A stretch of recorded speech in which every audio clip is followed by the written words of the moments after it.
ഇന്ന് നമ്മൾ പറയാൻ പോകുന്നത് ബോയ്ഹുഡ് എന്ന് പറഞ്ഞ സിനിമയെക്കുറിച്ചിട്ടാണ്. ബോയ്ഹുഡ് ഈ പടം ഏകദേശം 12 വർഷം എടുത്തിട്ടാണ് ഷൂട്ട് ചെയ്തത്. കാരണം എന്താണെന്ന് വെച്ചാൽ ഇതിലെ മെയിൻ ക്യാരക്ടർ പയ്യൻ, ആ പയ്യൻ്റെ 10-12 വയസ്സ് തൊട്ടിട്ട് 22 വയസ്സ് വരെ ആ പയ്യൻ വളരുന്നത് തൊട്ട് ഈ പടത്തിലുണ്ട്. സാധാരണ നമ്മൾ എന്താ ചെയ്യുക, ഒരു സിനിമയിലെല്ലാം ഒരു ജൂനിയർ ആർട്ടിസ്റ്റിനെ വെച്ചിട്ട് ഫ്ലാഷ് ബാക്ക് പറഞ്ഞ് തീർക്കാറ് പതിവുണ്ടാകും. പക്ഷേ ഈ പടം നല്ല നാച്ചുറലായിട്ട് തന്നെ സ്ക്രീനിൽ വന്നിട്ടുണ്ട്. ആ പയ്യനെ തന്നെ 12 കൊല്ലം ഒരു സിനിമയ്ക്ക് വേണ്ടി മാറ്റി വെക്കാമെന്ന് പറഞ്ഞാൽ ചെറിയ കാര്യമല്ല, നല്ലൊരു പടം കൂടിയാണ്. ഈ പടം നല്ല പേരൻറ്റിനെ കുറിച്ചിട്ട് പറയുന്നുണ്ട്.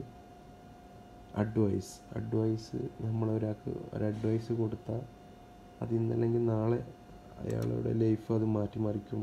അങ്ങനെ കുറേ നല്ല കാര്യങ്ങൾ ഈ പടത്തിൽ പറയുന്നുണ്ട്.